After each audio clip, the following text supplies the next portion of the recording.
Hi guys, welcome back to my channel. This is Eliana with Why Not Redesign, and this is the Blue Challenge. This is the piece that I'm going to be working on today, and it is old, failing, and dirty. The only thing that I think this has going on for itself is that it has a glass top, and that is going to be great for protection, but it is just disgustingly dirty. The camera is not even catching how bad it is. I'm not going to bore you with all of the cleaning that I did previously to scuff sanding the piece as you see me doing here, but trust me, it was done. I moved on to sanding just partly or partially, and I ended up actually removing all of the failing and brittle stain that was on several parts of this dresser. The drawers are in pretty good shape, so those stayed the same, but the sides were just literally falling apart. There is also a gap, as you can see right there, and that gap I am going to fix with some Bondo, as well as some of the spots that are on the top. The gap, previously to this, a few weeks previous to this, I actually put some glue on it and a big clamp, and we closed that gap as closely as possible so that I can then work on adding the Bondo to it. Here it is with the Bondo, and Bondo is a 2-part epoxy that dries extremely hard, sometimes even harder than wood, because there are some soft woods. So this is on the top where I added a little bit of those because there were tiny little gaps. I then sanded everything and shellacked all of those pieces or all of those parts of the piece so that there is no visible difference when I add the paint. Sometimes combining two different products will actually show you exactly where you made that repair. So the shellac actually hides that very well, and it also acts as a great primer. Here it is, all done and ready to be started with paint, and this time I'm going to be rolling. A lot of you have asked and emailed me and contacted me through my Instagram and asked me where I have been, and actually I have had some medical issues that I had to get taken care of, and I had a surgery, and so I have been absent, but I am doing better, and I appreciate all of you and your concerns. Here's the drawers. I actually just barely scuff sanded those because they were in some pretty good condition, but I'm going to be rolling, and that's something that I normally don't do. I'm a painter at heart, and to me that has always meant brushing, and I have a wide, and when I say wide, I mean a wide collection of brushes. I love brushes. I love experimenting with all of them in different brands and all that they can do. So rolling is not something that I necessarily do all the time. And every time that I have rolled, this is probably my third or fourth time, I have asked myself why I don't do it more often, because honestly, the rollers, and they perform very well, but I keep going back to my brushes. If you are a painter who rolls, can you leave down below in the comments what your best rollers are? What are your favorite ones? And then tell me if you buy them through Amazon or if you buy them at a hardware store and what brand you prefer, because they're expensive. And if I'm rolling paint, then I can wash it off and probably use them a couple of times. But if I am rolling perhaps like a primer and something that is maybe shellac base or oil base, that's probably something that I have to throw away. So what are your preferred rollers? So in all the years that I've been using this paint, I have always said that this paint is finicky, but is one of the best paints that I've ever used. It doesn't like it when you apply it and mess with it too much. And I don't know why, and I don't remember if I have, but I don't think I had ever rolled it. And I don't know why, because this ended up being the best application. The roller stays moist, and that moisture actually helps the paint roll better, and it gives you a little bit more time to work with it. So if you use this paint and have not rolled it, try it. because I think you're gonna like it. I really did like it this time, and again, this might be the first time that I do it. I don't remember having done it before, but as you can see, the drawers are drying.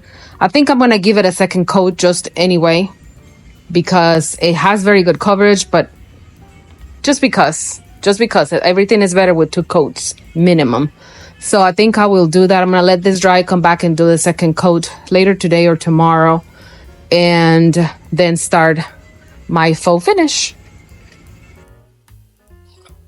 I'm going to mix the paint right now with some Fluorotrol. What I'm trying to do is I'm trying to extend the life of the open time of the paint, and by using the Fluorotrol, that's what happens. This acts like a glaze, if you will, and it gives me more time to basically use the paint in the way that I need it to, which in this case is going to be to do a faux finish. And I'm trying to do what I'm going to call a denim finish on this, because that's kind of what I want to end up with. So either way, what I'm trying to do is something that I haven't done before, so bear with me. I don't know how it's going to end up. I don't know if it's going to work or not. I have tried to do this before. I sent a sample to someone and the sample looked fabulous. I really liked the way that looked, but the customer ultimately thought that wasn't exactly the look that they wanted for the piece that I was doing for them. So we didn't go through with it. This paint has been in my stash for some time, and it has it's dried at the bottom, or it's hardened a little bit at the bottom.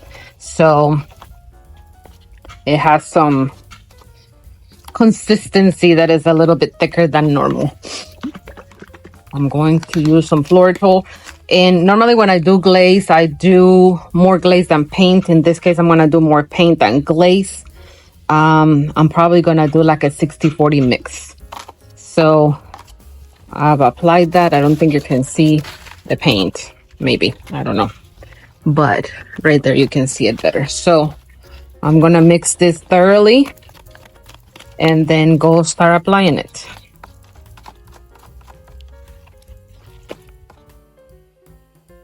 I have several different things with me, and I'm going to try to show you everything that I have. Like I said, this is kind of an experiment for me, or it's going to be my first time. So I have an extra towel where I'm going to be doing some wiping off of the paint. Regular brush to do the texture on the dresser. I have 2 of these brushes, which these are wallpaper brushes. I think this is what you apply the paste to the wallpaper, so I can do that. These are both, they have the same. This one is just a little bit shorter than this one as far as the length of the things. And then I have this, literally this is like a broom, like a hand broom that I got from the dollar store. Is kind of stiff, so this might work very well. And then I have an actual broom also, an old one, and this has this bristles that are, I don't know, natural bristles, I would call them. I'm not exactly sure what this stuff is made of, but I've seen a lot of people do the same thing with this. So whatever is going to help change the or help me create the texture and change from texture to texture. I want it to be bigger than I've seen it. I want it to be more open than I've seen it from other people, because like I said, I want it to look like a denim. I have jeans on. I've always said that my favorite 2 colors are jeans and t-shirt. And so I have a love for jeans. I have a million of them. I'm very comfortable in them, and I want to just do something that looks like it. So I may do this technique, and if I feel that the color is not exactly where I want it, I might add some to it, something darker, something different, something lighter, perhaps. I'm not sure. But anyways, too much talking and not enough doing. Let's get to it. So I am applying the floral paint mix glaze, I would call it, in a large area. And if you're not used to working with glaze, then do smaller spots as you go. I am used to working with glaze forever and ever. I have done tens of pieces, and so this is easy for me. I am using, as you can see, all of the brushes that I showed you before, and that is because I want to get to a texture that is different from linen, and that might be what you guys have seen before out there in the internet. I am not going for a linen texture. I'm going for a denim texture. I want inconsistencies, and I want some of the dark peeking through and some lines thicker than others, and that is what I am seeing here. This is exactly what I was going for. You'll see that some of the brushes give me bigger lines than the others, and that is totally fine. I can soften some of those with the different brushes applications and the textures that they have. Here, my jeans, this is what I'm comparing the texture that I'm applying to the piece with today. And I am a denim lover, like I said, and I like a soft but worn, but I don't know, just a cool old look in denim. I don't like the rigid ones, and this is exactly what this is looking like to me. So I'm very happy with what I'm seeing, and I'm going to continue working through it.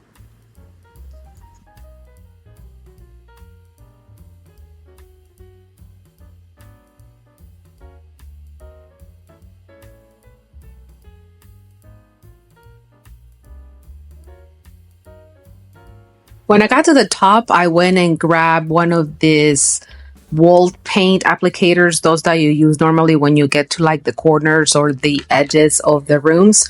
And I thought that if I applied less paint than normal, it would actually give me a texture that would be consistent to what I'm working with, that what I'm doing. And I was exactly right. So this is a drier, I would say, applicator than normal, than you would do. And then I started going again with the brushes in all ways, in all kinds of ways. As you can see, I made some really defined lines in some areas, and I even went across them and kind of crisscross what I was doing on one side, and that is because this is what I want to see. And then the more that I use the brushes, some of them are a little bit, like I said, tougher or rigid, that the bristles are harder than the others. That is exactly what I'm getting over here. That is the look that is given me, and this is what I was going for. From here on out until the piece is completely done, this is pretty much lather, rinse, repeat. All the drawers have to be done the same way, and all the drawers will have their own little special something about them, because neither one of the 8 drawers is going to be exactly the same. But that again is what I want to see. I don't want it to be completely uniform. I want it to be unique in every one of the places where I touch it with paint.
Gonna do the 3rd coat. I have done a 2nd coat on the entire body, and I'm going to do the 3rd coat on the top only. It's gonna get loud, so but I'm gonna show you how to do it.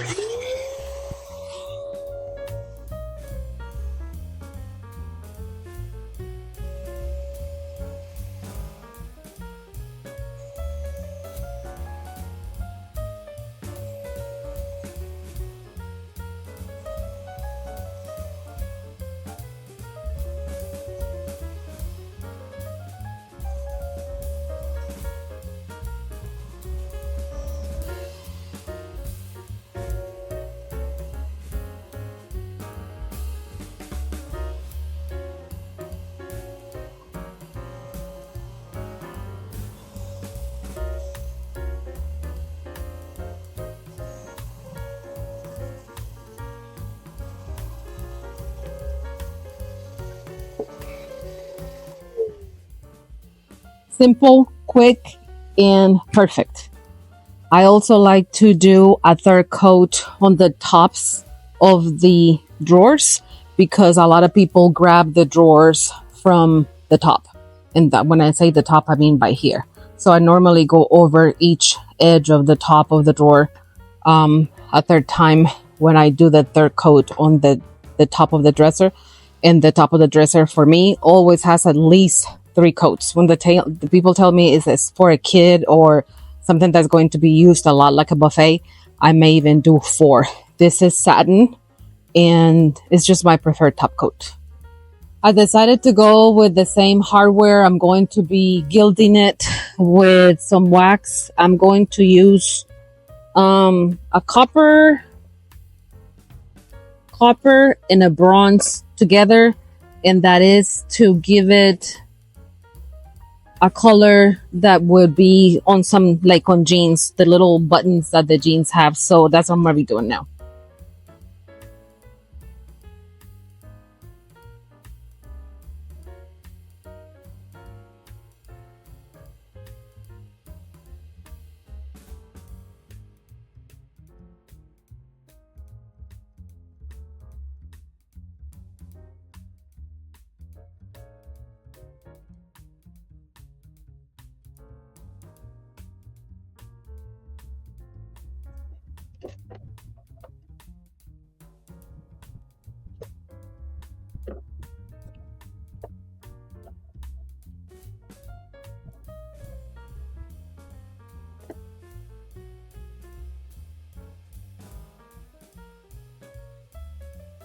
Guys, after weeks of not being able to work, I finally finished a project.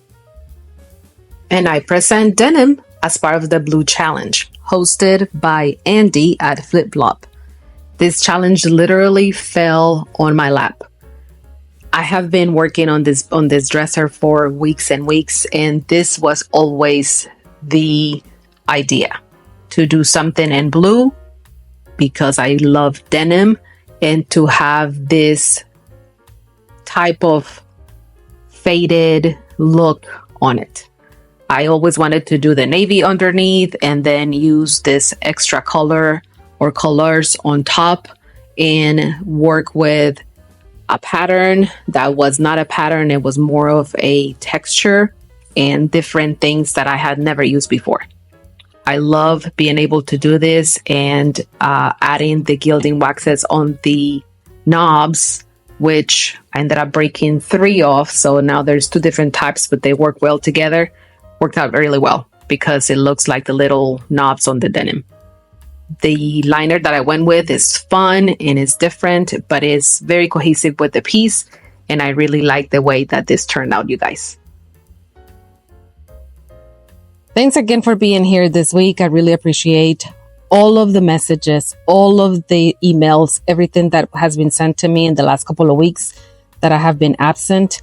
I'm getting better and I am trying to get back onto my schedule and do my weekly videos, if not at least a couple of times a month. So make sure that you subscribe, hit that bell so that you don't miss any of the videos that I post. And I thank you again and see you soon. Bye.